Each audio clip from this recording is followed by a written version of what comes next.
Salut tout le monde, comment ça va? Vous savez, je suis en processus de relecture de vie, je vous en parle souvent, et je fais dans ce cadre-là de la recherche sur ce que j'ai déjà fait, sur ce que j'ai déjà écrit, sur ce que j'ai déjà dit. Et il y a quelques semaines, je visitais la Société d'histoire de la Haute-Yamaska à Granby, où j'ai déposé il y a 25 ans à peu près, 25-30 ans, un fonds d'archives. Et j'ai commencé à éplucher un peu ce fonds d'archives-là que j'ai laissé. J'ai laissé des petites trouvailles là-dedans et j'ai laissé aussi des choses que je ne m'attendais pas à retrouver là. Il y a des caisses et des caisses, un pan de mur. Et bon, j'ai commencé à fouiller là-dedans. Et j'ai trouvé un beau texte. Un beau texte que je veux vous partager. Ça s'appelle La Voix de l'ange. J'avais 35 ans quand j'ai écrit ça. Je me permets de vous le lire, de vous le partager tout bonnement. En 2001, c'est ça, ça a été écrit cette année-là. En 2001, j'ai 35 ans. Je suis étudiant à l'UQAM à Montréal. Je continue ma recherche de ma vraie âme sœur. Dans un cours donc de rédaction française, j'écris donc ce qui suit. La voix de l'ange. Et mon ange dit, voici ta bien-aimée qui vient. Écoute bien l'écho qui vient de la montagne, tu entendras sa voix. Elle est près du ruisseau, pas très loin de chez toi. Va voir à ta fenêtre. Bercé par mes rêves et mes espoirs, je m'endormis, attendant dans le secret de mon cœur, celle que j'espère depuis la belle époque où nous formions qu'un à la fontaine des âmes. En ce temps, nous sommes entrés dans la vie humaine afin de prendre part au jeu de la conquête de nos êtres, le grand jeu du désir. Sur la ligne de départ, il n'y avait qu'une seule règle, mais quelle règle? Ce passage sur la terre nous serait donné pour seul but de nous retrouver afin de goûter à nouveau à la plénitude de nos débuts éternels. Un seul obstacle au programme, vos âmes seront souillées par les pensées primitives des mammifères et par une intelligence orgueilleuse. Nous a lancé le grand sage, un ange, le frère de Gabriel. Nous ne soupçonnions pas la grandeur de l'épreuve. Il y a déjà 35 ans que je cherche l'autre part de mon être. À chaque femme que je rencontre, je scrute ses yeux et je la questionne du regard. Est-ce que c'est toi mon désir? Est-ce que c'est toi que j'espère tant?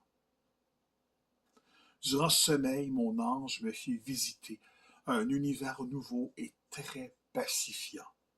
J'entrai dans une petite pièce toute blanche, au milieu duquel se dressa une petite table. On eût dit un autel, avec pour seul ornement une nappe blanche et une menorah, c'est-à-dire un magnifique chandelier juif à 7 branches. Dans cette oasis d'un blanc vierge, d'un blanc immaculé, sans tache, comme il n'y en a guère sur cette terre, je vis une ravissante juive, habillée d'une magnifique robe couleur sable du désert, avec un splendide décolleté en V, mettant délicieusement en évidence son cou, sa nuque et la racine de ses seins, et coiffée d'un diadème de princesse. Elle devait mesurer près de 6 pieds et peser pas plus de 125 ou 130 livres. Quelle beauté!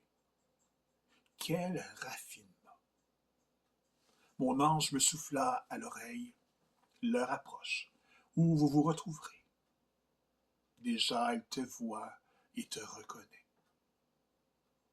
Doucement, elle tourna son regard vers moi et me regarda avec ses intenses yeux bleus d'été.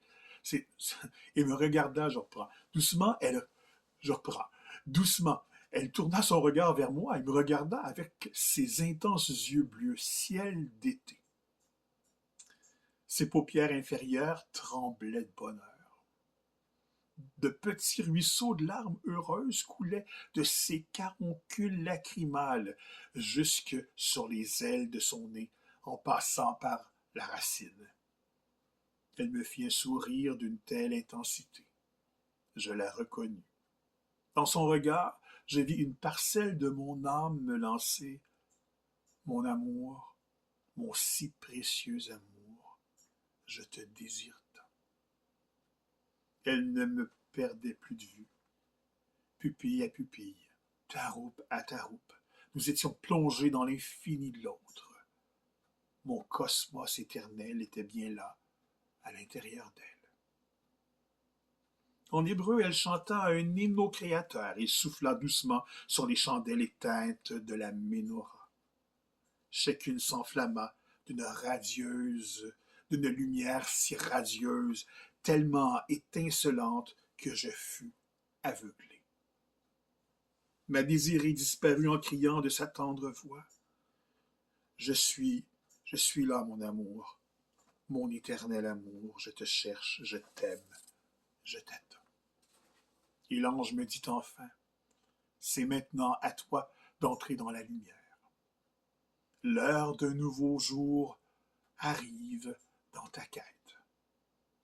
Cherche en chaque lieu, en chaque espace et en chaque temps, car il manque peu de temps, peu d'éléments plutôt, car il manque peu d'éléments pour vous découvrir et communier à nouveau à votre source.